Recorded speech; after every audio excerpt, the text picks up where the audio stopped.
everybody is ready for President Trump to return. And I mean everybody. People in Ukraine, people in the Middle East, people in California are desperate for some kind of help, and they're not getting it from their governor. Donald Trump himself has spoken out now about the wildfires, which continue to rage in LA, destroying almost the entire Pacific Palisades neighborhood just north of Los Angeles. Now fires in the Hollywood Hills that are threatening landmarks and studios and Hollywood Boulevard and the Hollywood sign itself. An entire city, a historic entertainment capital of the world, being threatened by wildfires that could have potentially been avoided. And a lot of folks are talking about Donald Trump and his comments on the Joe Rogan podcast, which you may remember, he sat down for an interview just before the election. It was 3 hours long. It was historic. It was record breaking. A lot of people believe it delivered a whole lot of votes to Donald Trump, which pushed him over the edge. And in that 3-hour speech, he spoke about the problems in California, and he basically isolated exactly what the issue was and predicted problems like the ones that we're having now based on the weak leadership of Gavin Newsom. He was on Capitol Hill yesterday to talk about the beginnings of legislation that he wants to enact immediately after becoming president on January 20th. And he mentioned it again. Well, it's very sad because I've been trying to get Gavin Newsom to allow water to come. You'd have tremendous water up there. They send it out to the Pacific because they're trying to protect a tiny little fish, which is in other areas, by the way, called a smelt. And for the sake of a smelt, they have no water. They had no water in the fire hydrants today in Los Angeles. It was a terrible thing. And we're going to get that done. It's going to finally be done. I got it done from the federal side. And he didn't want to sign it, but it's not going to happen again like that. There's no reason. Can you imagine? You have farmers that don't have any water in California. They have plenty of water. They don't have a drought. They send it out to the Pacific, and it's crazy. So what's happening in California is a true tragedy. I know those areas very well. I have many friends living in those houses. That is a true tragedy. Nobody ever thought. I mean, virtually Beverly Hills and areas around Beverly Hills are being decimated. The biggest homes, some of the most valuable homes in the world are just destroyed. I don't even know. You know, you talk about a tax base. If those people leave, you're going to lose half your tax base of California. This is a true tragedy, and it's a mistake of the governor, and you could say the administration. They don't have any water. They didn't have water in the fire hydrants. They don't have water. And yet they have. The water comes from, you know where? Up north. And it comes down at levels. They give millions and millions of barrels of gallons of water that they have, and they send it out into the Pacific. For the Pacific, it's like a drop. It's nothing. But for California, it would take care of the whole state. So what's happened is a tragedy, and the governor has not done a good job. With that being said, I got along well with him. When he was governor, we worked together very well, and we would work together. I guess it looks like we're going to be the one having to rebuild it. But what happened there, I don't think there's anything that I've ever seen quite like it. And the insurance companies are going to have a big problem because you're talking about big, big dollars. And Donald Trump, always the businessman, thinking not just about the destruction and the devastation and the people that have been put out for no reason and the fact that all of this could have been avoided, but he's right about how the insurance companies are going to have a tough time rebuilding, and they're probably not going to be able to rebuild all of those homes. A lot of policies were already canceled, and homeowners were on the lookout for new policies because they foresaw the devastation that was about to arise. Look, if your insurance company cancels your policy, it means something bad's about to happen. I know, I live in Florida. We've got hurricanes. It's happened a couple of times. But what Donald Trump said about the tax base leaving, if you're in Pacific Palisades, if you're in LA, if you're in these areas and there's no home for you, there's no place for you to rebuild, there's no community, you're going to up and leave, especially if the leadership doesn't change. And it all boils down to the governor and his inability to deliver water to the people that need it most, the people in those areas like LA. Yesterday, Gavin Newsom was asked by Anderson Cooper about the water shortage. Here's what he said. The situation with the water, obviously, in Palisades ran out last night in the hydrants. I was talking to the firefighter on this block. They left because there was no water in the hydrant here. The local folks are trying to figure that out. I mean, just when you have a system that's not dissimilar to what we've seen in other extraordinarily large-scale fires, whether it be pipe, electricity, or whether it just be the complete overwhelm of the system. I mean, those hydrants are typical for 2 or 3 fires, maybe one fire. You have something at this scale, but again, that's got to be determined by the local. Oh, that's determined by the local. There he is. He's literally, if you watch the video, literally throwing his hands up in the air saying, they got to figure that out locally. That's the governor of one of the largest and most populated and richest states in the country saying the local firefighters or the local enforcement is going to have to figure out how to get water to all of these people when the fire hydrants run out. And that's one of the reasons why Donald Trump has been so critical of Gavin Newsom. In fact, on his Truth Social, he's posted several comments. One of them was, one of the best and most beautiful parts of the United States of America is burning down to the ground. It's ashes, and Gavin Newsom should resign. This is all his fault. That he posted just 8 hours ago. Fire is spreading rapidly for 3 days. Zero containment. Nobody has ever seen such failed numbers before. Gross incompetence by Gavin Newsom and Karen Bass. And Biden's FEMA has no money. All wasted on the Green New scam. LA is a total wipeout. It is really apocalyptic in scope, which is something that Donald Trump has said in the past couple of days. When you look at the devastation, when you look at what's happening, when you look at how some of these cities are leveled, just totally leveled to the ground. When you look at the fire that rages in all different parts, how they're popping up, Pacific Palisades area, now the Hollywood Hills. When you look at how people have to flee their homes and watch their homes burn on their Ring cams. It is truly something that you would never think would happen in the United States of America. But again, with bad one-party, blue city, blue state leadership, that's exactly what happens, because the needs of small fish, and look, I'm not against smelts. I'm a big fan of smelts. My grandmother used to fry them up. I'd go to her house, there'd be fried smelts with salt on them. They were like little salty French fries. They were delicious. But I'll be honest with you, I haven't had one in 40 years. And I'm doing okay. If we lose the smelts, but we're able to save California, I think maybe that's a trade-off we need to look into. And I have to be honest with you, I think that Donald Trump would be able to save the smelts because I still think they're in trouble under Gavin Newsom. But Gavin Newsom also not very happy about what Donald Trump said, which is weird to me because it was very accurate. Here's Anderson Cooper asking him about those comments. I hate to even ask this question, but the president-elect chose to attack you, blame you for this. One can't even respond to it. I mean, people are literally fleeing. People have lost their lives. Kids lost their schools. Families completely torn asunder. Churches burned down. This guy wanted to politicize it. I have a lot of thoughts, and I know what I want to say. I won't. I stood next to a president of the United States of America today, and I was proud to be with Joe Biden. And he had the backs of every single person in this community. He didn't play politics, didn't try to divide any of us. Finally.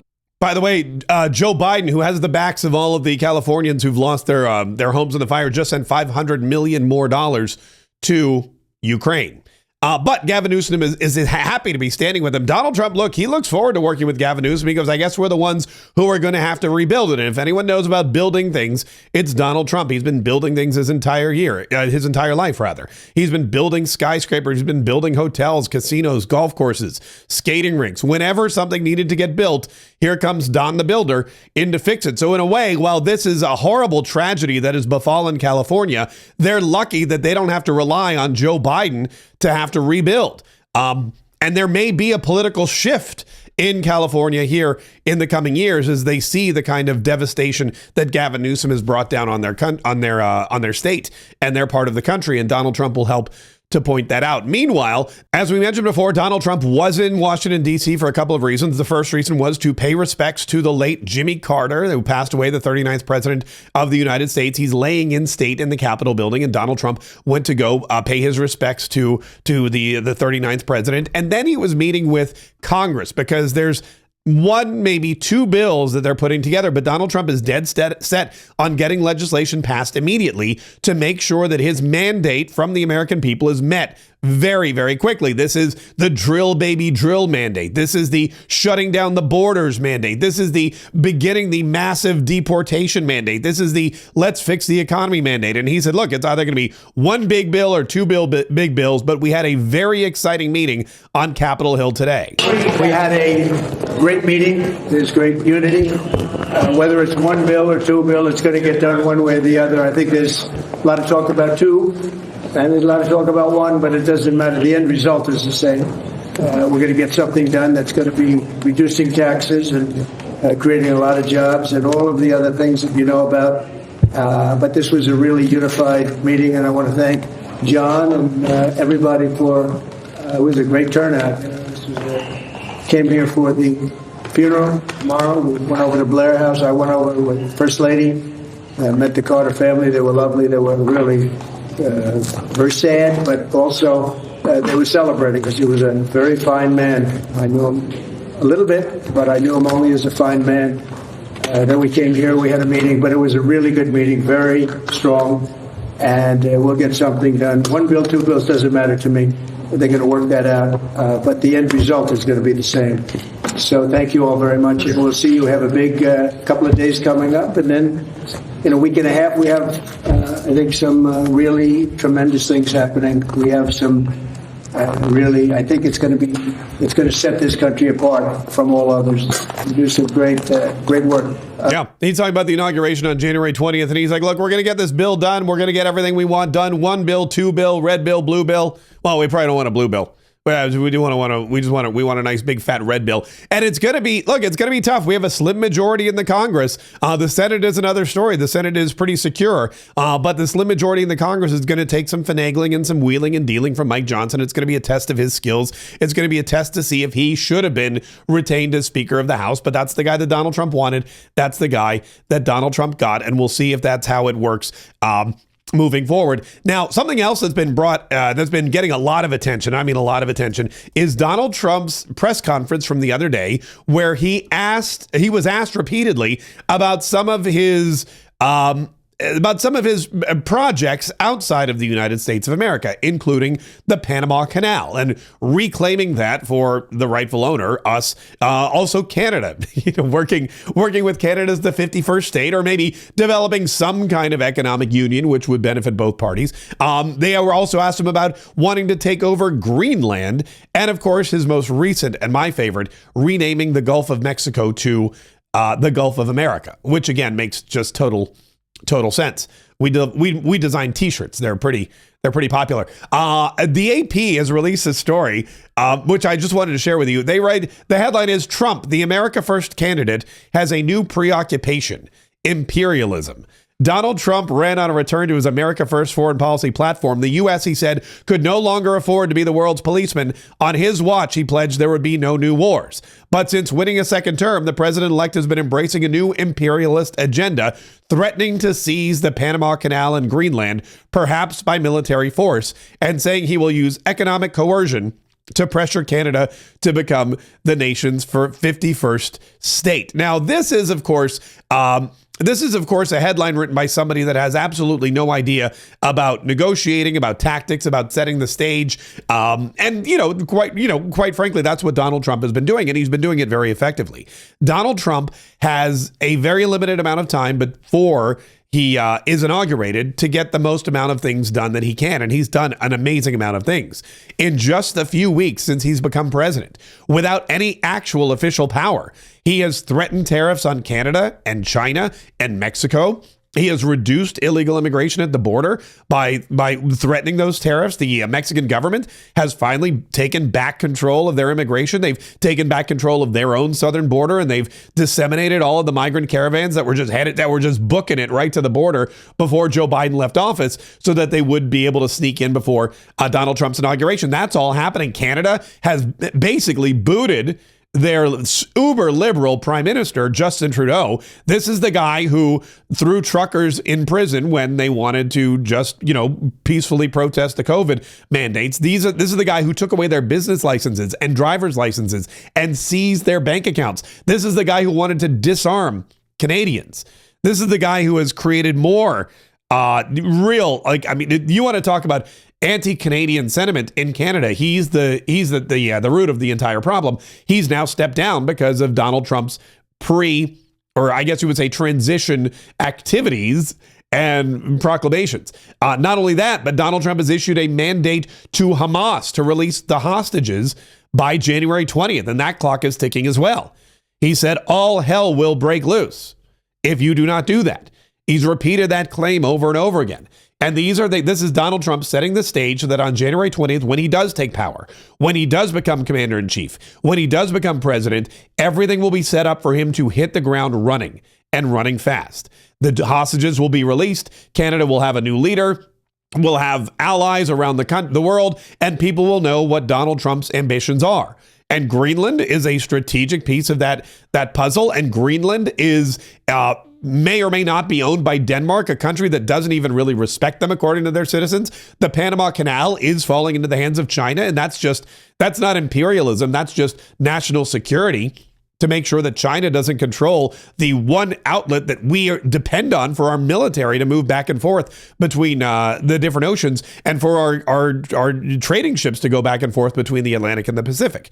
It's crucial that the United States of America control the canal that it built years ago before the late Jimmy Carter gave it away for $1. And that's what Donald Trump is focused on. And that's what Donald Trump will continue to be focused on. And on January 20th, when Donald Trump hits the ground running, he's going to be inaugurated. He's going to go to the White House. He's going to sign the executive orders, a multitude of executive orders, a flurry of executive orders. I imagine more executive orders than any one president has signed in one sitting, including Joe Biden. And the majority of those will be to undo all the things that Joe Biden did to get us back on track.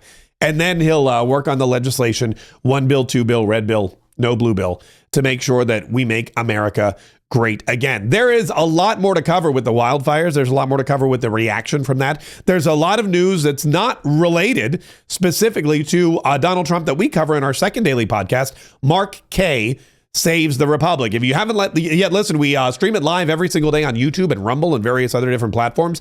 And you can listen anytime on iTunes or Spotify. It's Mark Kaye Saves the Republic. It's long form interviews, more news from around the globe. Wherever you are, go to Spotify, go to wherever you listen to this podcast, search Mark Kaye Saves the Republic, download, listen, and enjoy.